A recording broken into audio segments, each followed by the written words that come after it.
ఇక tank bund దగ్గర అయితే గణేష్ నిమజ్జనానికి వెహికల్స్ అన్ని బారులు తీరాయి. ఇక గణేష్ నిమజ్జనానికి డప్పు చప్పుళ్లతో అందరూ నిమజ్జనానికి ఎంతో కోలాహలంగా బయలుదేరతారు. అయితే 10 కిలోమీటర్ల దూరం వరకే పర్మిషన్ ఇచ్చారు. అక్కడి నుంచి ఓన్లీ విగ్రహాలు మాత్రమే తీసుకెళ్లాలని చెప్పేసి పోలీసులు ఆంక్షలు విధించారు. అదేవిధంగా దగ్గరుండి నిమజ్జనాన్ని చూసేందుకు కూడా భక్తులు అక్కడికి భారీగా చేరుకుంటారు. ప్రస్తుతం అక్కడి సిచ్యువేషన్ ఏ విధంగా ఉందో మా ప్రతినిధి రాకేష్ అందిస్తారు. రాకేష్. సామూహిక విగ్రహ నిమజ్జన ప్రక్రియ కొనసాగుతూ ఉంది. మనం చూస్తున్నాం దాదాపుగా వెహికల్స్ అన్ని కూడా క్యూ లైన్లో ఇప్పటికే నిలబడి ఉన్నాయి.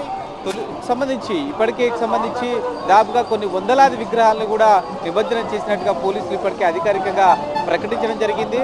ముఖ్యంగా పరిసర ప్రాంతాల్లో ఉన్న విగ్రహాలన్నిటి కూడా సంబంధించి ఆయా చెరువులలో నిమజ్జనం చేసే విధంగా ఇప్పటికే పోలీసులు చర్యలు తీసుకున్నారు. ఏవైతే పెద్ద విగ్రహాలు ఉన్నాయో వాటిని మాత్రమే ప్రస్తుతం సంబంధించి ట్యాంక్ బండ్కి తీసుకొస్తున్నారు. మొత్తం కూడా క్రేన్లన్నీ కూడా ఫుల్ రెస్ట్తో ఉన్నాయని కూడా చెప్పుకోవచ్చు. గత సంవత్సరం కంటే ఈసారి వేగంగా నిమజ్జన ప్రక్రియ చేయడంలో కొంత పోలీసులు సక్సెస్ అయ్యారు.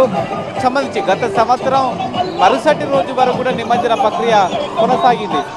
దీన్ని దృష్టిలో పెట్టుకొని ఈసారి పోలీసులు ప్రత్యేకంగా చొరవ తీసుకున్నారు. వెహికల్స్ అనేది కూడా ఫాస్ట్గా మూవ్మెంట్ అయ్యే విధంగా కూడా పోలీసులు చర్యలు తీసుకున్నారని కూడా చెప్పుకోవచ్చు. దీనికి సంబంధించి మనకు వెహికల్స్ అన్ని కూడా కనిపిస్తూ ఉన్నాయి. ట్యాంక్ బండ్ సంబంధించి రెండు వైపులా కూడా మొత్తం కూడా వెహికల్స్ అన్ని కూడా పార్క్ చేసి ఉన్నాయి.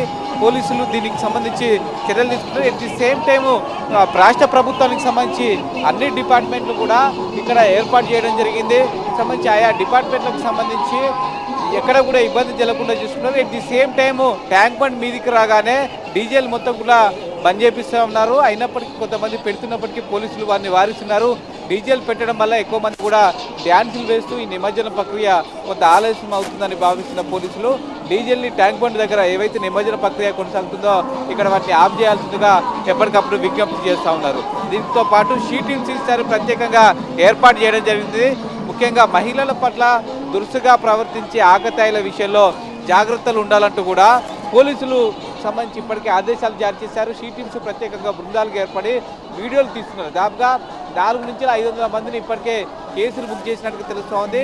గత 10 రోజుల్లో కూడా ఖైరతాబాద్ వినాయకుడి దగ్గర ఎవరైతే ఆకతాయిలు సంబంధించి కొంత అమ్మాయిల విషయంలో దురుసుగా ప్రవర్తించారో పైన కేసులు పెట్టి ఆ వీడియోలన్నింటి కూడా సోషల్ మీడియాలో పెట్టడం జరిగింది. ఎవరైనా ఆకతాయిలు మహిళల విషయంలో దురుసుగా ప్రవర్తిస్తే ఖచ్చితంగా చర్యలు తప్పవంటూ కూడా హెచ్చరించిన నేపథ్యంలో ప్రత్యేకంగా షీటింగ్స్ బృందాలన్నీ కూడా సివిల్ డ్రెస్లో తిరుగుతున్నాయి. వారి విషయంలో జాగ్రత్తగా ఉండాలంటూ కూడా ఇప్పటికే పోలీసులు హెచ్చరికలు జారీ చేశారు. మొత్తానికైతే వేగంగా నిమజ్జన ప్రక్రియ అయితే కొనసాగుతుంది. Okay Rakesh, thank you.